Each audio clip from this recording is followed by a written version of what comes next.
Hello, everyone. This week has been very interesting. Yeah, it has. Right after my last video, I got sick and I had a sore throat and a headache and a fever. And I thought, like, I'll feel better in a couple days. I usually am not sick very long. 5 days later, my sore throat was so bad. And my husband was like, "Do you have strep?" And I was like, "No, I don't have strep. I haven't had strep in 20 years. Why would I have strep?" Went to the doctor. I have strep, which is a bummer because I'm supposed to go talk to some nursing students tomorrow about raising a child with a disability and the impact that nurses can have on that. I'm still going to go because by then I will have been on the antibiotic for 48 hours, so I won't be contagious anymore, even if I don't feel 100%. One of the nurse managers at the hospital that I knew is now teaching nursing, and she wants me to do this. I decided I was going to do a Google slide to help me keep track of my thoughts. I don't know how to do Google slides, so I enlisted the help of Liam. He's 12 and knows more about computers and always has since he was probably about 2 years old. Yes. I have pictures of you and Dad when you were 2 years old playing video games, and you were better than I was. What? Yes. 2? You would beat me. Yes. Don't you remember that's when we started playing Plants vs. Zombies? He's always been very tech savvy. Anyway, so he's helping me put together my Google slides. If you don't know me, I'm Marcy. I have 4 children. This is my oldest, Liam. And my youngest is back there playing the piano. Hi, Freya. That's Freya. She has a rare syndrome called Cornelia-de-Lange syndrome. Our channel is all about how we do life with a child with a disability and a rare syndrome. And I am so very excited to go speak to these nursing students. It's kind of a really fun honor to get to speak to the next generation and give them some insight, and hopefully a little bit of what I say sticks with them. And when they are met with a family that has a child with a disability, they can be a little bit kinder and know a little bit of what they're going through. There's a team. She makes it clear to me what she needs, and then I have to go and voice and advocate that to her medical staff until a point she can do it herself, which may happen and may never happen. So what is CdLS? Cornelia-de-Lange syndrome, also known as CdLS, affects 1 in every 10,000 live births. Symptoms consist of slow growth, big eyebrows, and abnormalities of the bones, hands, arms, and fingers. And this is how we first found out that Freya was going to have any differences. Was in our 20-week ultrasound, they did notice her limb difference. She has an upper left limb difference, and her ulna bone is shortened extremely. So her radius turns in, and then she's also missing her ring finger and her pinky finger on that left hand. So the geneticist in the NICU, when she was, I think, 2 days old, the geneticist came down to list all the abnormalities that Freya had. Obviously, we knew about her limb difference. That was no big shock.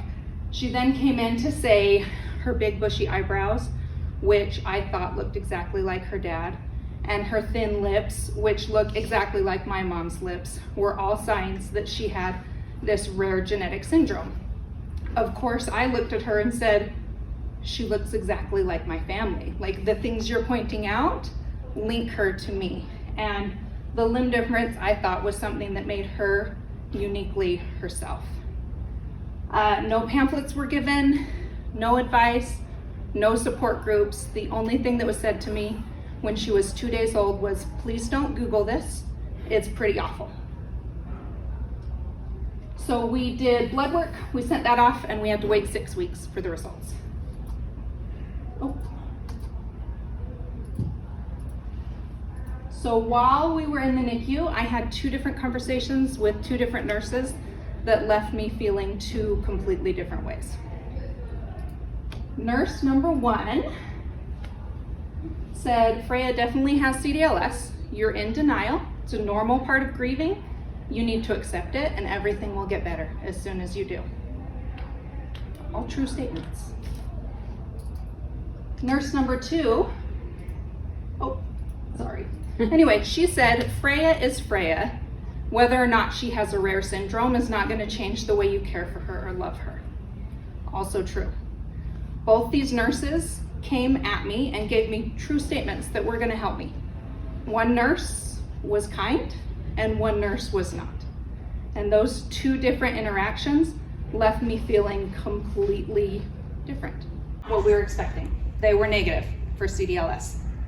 We then tested again for CdLS with a cheek swab, hoping that if it was some sort of mosaicism, meaning it wasn't found in her blood, the gene change, but could be found in her skin cells depending on when the gene mutated.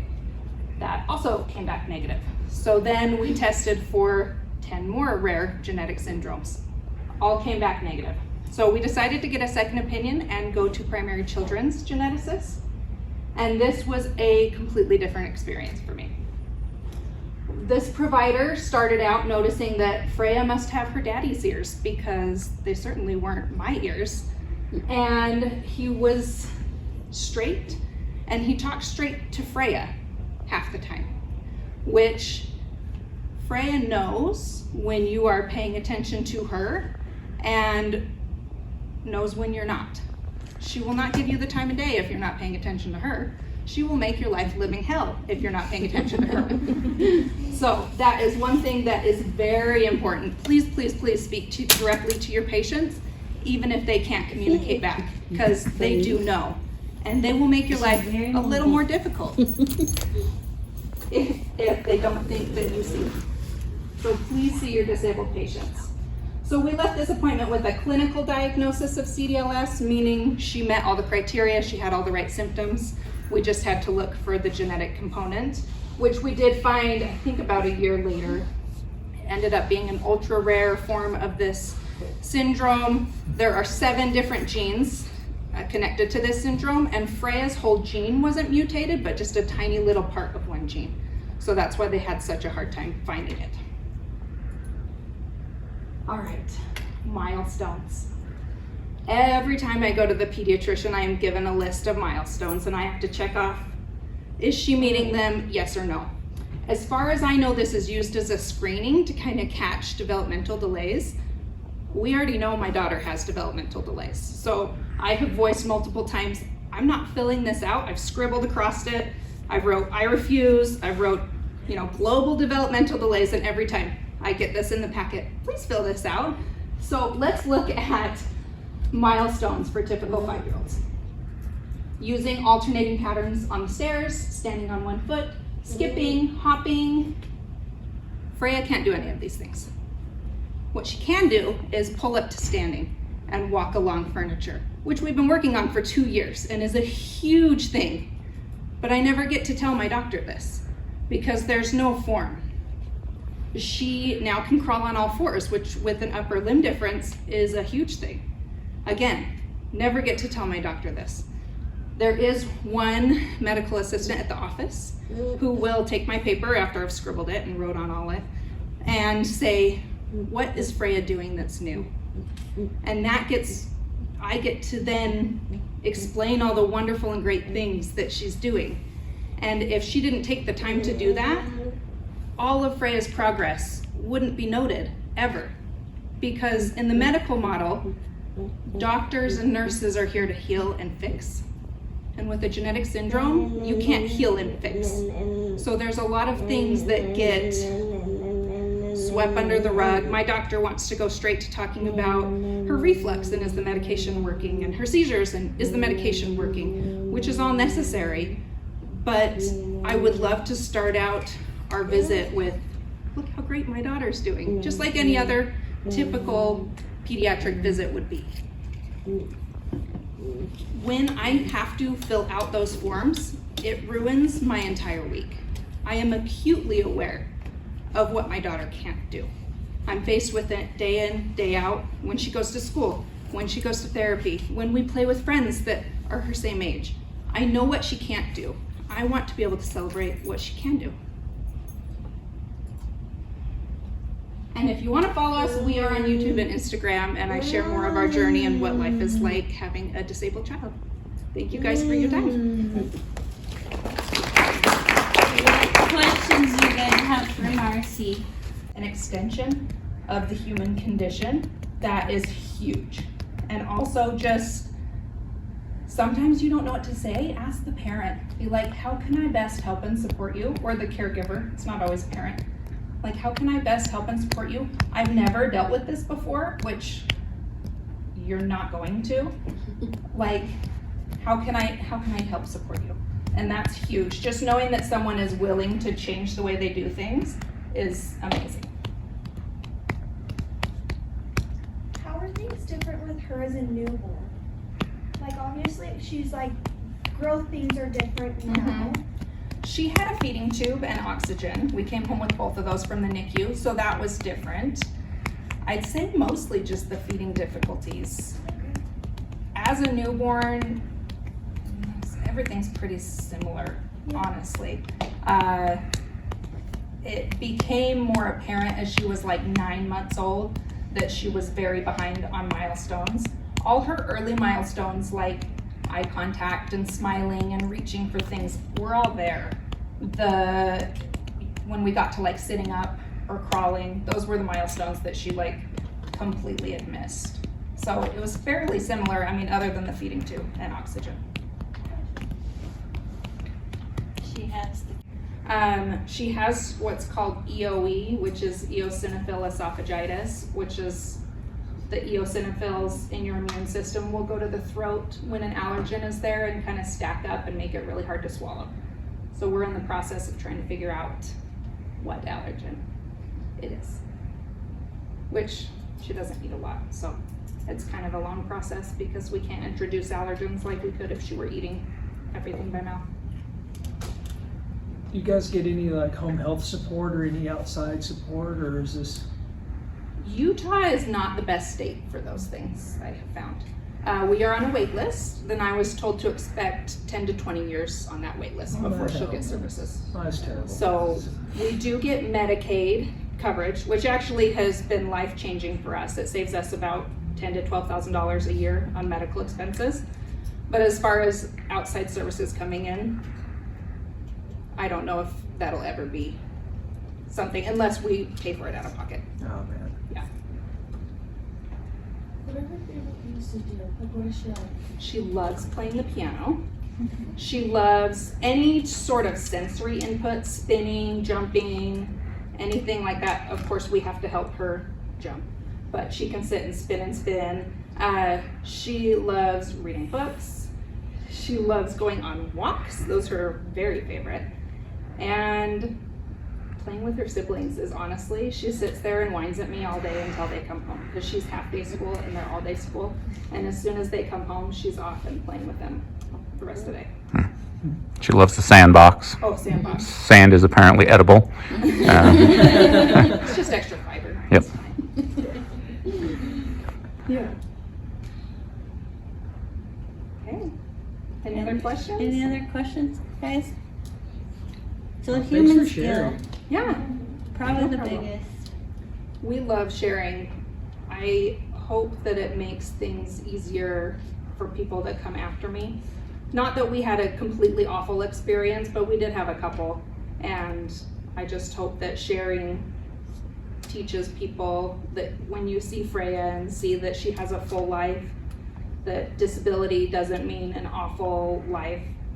You can still have a full life with disability. Free samples from Costco.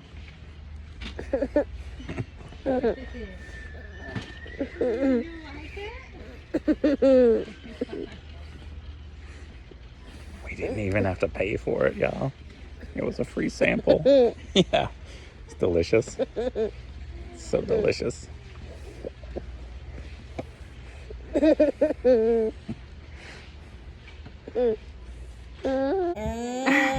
Show me what you got. We went to Costco and they had Biscoff cookies. And since we're trying Freya back on gluten, yeah, say mmm. Mmm. Yeah, Is it good?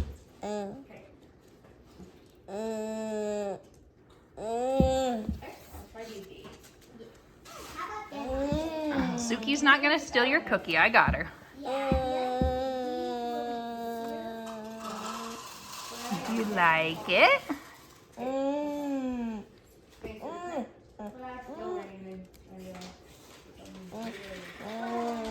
Suki, leave it.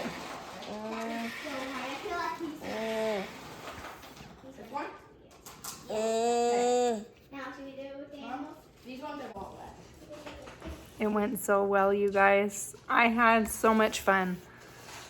I miss being around people that, I don't want to sound dramatic, but like value my opinion and are receptive and think I'm smart. As a stay-at-home mom, you don't always get that. Your kids don't think you're the smartest person in the world. So, especially as my kids are hitting the teen years. It was a lot of fun. I really enjoyed it. There was a lot of good questions kind of about what our life looked like, which is great because that's how what I want to share. Fiona's got a science project over there she's working on, so it's a little loud, but it went really well. I'm excited. I'm glad I got to do it, and I can't wait to do it again. Yes. And I hope I made a difference in the way that these new nurses are going to think. One nurse really had a good question about what can we do as nurses?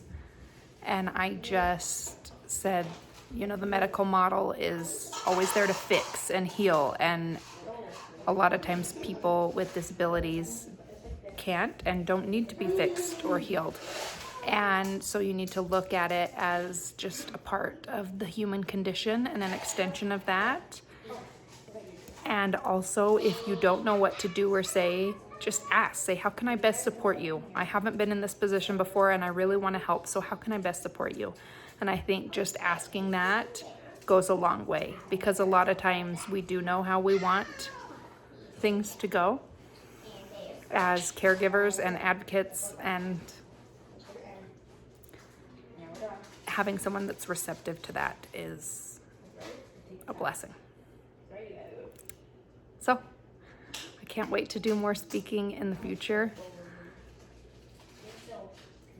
It's just wild how life goes. I never would have pictured myself as someone that enjoys public speaking, but when it's something I'm passionate about and something that I feel can make a difference, I really enjoyed it. So I hope you guys come back and see what we're up to next time. We have a lot of doctor's visits coming up, which I know you guys seem to enjoy. They're kind of boring and kind of mundane, I guess is the word for me, but I know you guys love kind of looking into what that looks like. So we have that coming up. We have another dentist appointment coming up, and a trip to the pumpkin patch with Freya is coming up. So make sure and come back and see what we're up to next time. I remember that last year, or 3 years ago, the pumpkin patch. Last year when I went with you, or last year when I went with Freya? Because I went with both of you guys last year. No, 2 years ago for me in preschool. Oh, when we went in preschool for you? Yes, that was a lot of fun. So come and see what we're up to next time. Like and subscribe. Like and subscribe. Bye, guys.